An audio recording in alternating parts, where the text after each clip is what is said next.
হত্যাকাণ্ড সংঘটিত হয়েছে। এটাকে অন্তর্বর্তীকালীন সরকার বিশ্বাস করলে এটা ভারতের যে একটা ষড়যন্ত্র ছিল, এটা কুলিয়াসিনার যে ষড়যন্ত্র ছিল, এটা কি এখনো তাদের বিশ্বাস হয় না? যদি বিশ্বাস হয়ে থাকে তাহলে কেন এখনো মিডিয়ার জনরা জেলখানার মধ্যে আটক রয়েছে? বাংলাদেশের জনগণ এটাও জানতে হবে, পিলখানা হত্যাকাণ্ড কিন্তু শুধু ভিক্টিম পরিবারের আন্দোলন না, এটা সারা বাংলাদেশের আন্দোলন। 57 জন শহীদ সেনা কর্মকর্তা সহ 74 জন শহীদ সেনা কর্মকর্তা 74 জন শহীদের বিচার চাচ্ছি এবং এই বিচারের নামে যে প্রহসন করে নিরাপরাধ বিডিআর সদস্যদের জেলখানে আটক করে রাখা হয়েছে তাদের অবিলম্বে মুক্তি দিতে হবে। আমার বাবা পিলখানা হত্যা মামলা থেকে খালাস পাওয়ার পরেও 16 বছর ধরে শুধুমাত্র প্রহসনমূলক বিস্ফোরক মামলার কারণে এখনো জেলখানে আটক রয়েছে।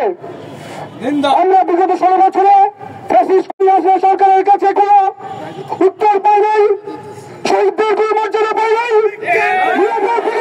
মুক্তি পাই নাই। গত 4 মাসেও এই নয় বিচার আমরা পাই নাই। বিজ্ঞানদের এখন মুক্তি দেওয়া হচ্ছে না, শহীদ পরিবারকে সম্মান ফিরিয়ে দেওয়া হচ্ছে না।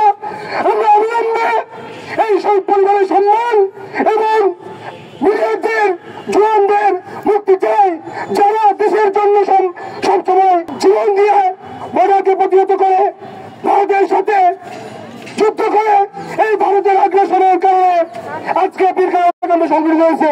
এটাকে অন্তর্বর্তীকালীন সরকার বিশ্বাস করলে এটা ভারতের যে একটা ষড়যন্ত্র ছিল, এটা কুলিয়াসিনার যে ষড়যন্ত্র ছিল, এটা কি এখনো তাদের বিশ্বাস হয় না? যদি বিশ্বাস হয়ে থাকে তাহলে কেন এখনো মিডিয়ার জনরা জেলখানার মধ্যে আটক রয়েছে?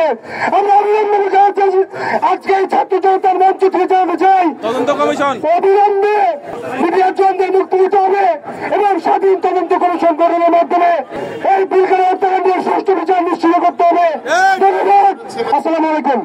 শুধু বাংলাদেশের সেনাবাহিনী ধ্বংস করে নাই, শুধু বাংলাদেশ রাইফেলস ধ্বংস করে নাই, বাংলাদেশের সার্বভৌমত্ব ধ্বংস করে দিয়েছে।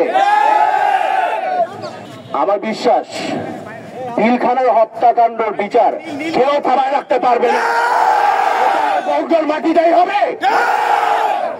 আমার একটু অবাক লাগে যারা যে দোসররা এখনো চেষ্টা করছে এই সুষ্ঠু বিচারটা থামানোর জন্য। তাদেরকে প্রশ্ন, আপনারা রাতে ঘুমান কেমনে? আপনারা ভুলে যান না আখিরাতে কিন্তু সৃষ্টিকর্তাকে জবাব দিতে হবে আপনারা কি করেছেন। সারা বাংলাদেশের জনগণের সমর্থন পেয়ে আমরা খুব খুশি, কিন্তু বাংলাদেশের জনগণ এটাও জানতে হবে, পিলখানা হত্যাকাণ্ড কিন্তু শুধু ভিক্টিম পরিবারের আন্দোলন না, এটা সারা বাংলাদেশের আন্দোলন। আপনাদের সমর্থন আছে, আশা করি আপনাদের সবাইকে পাবো। Thank you.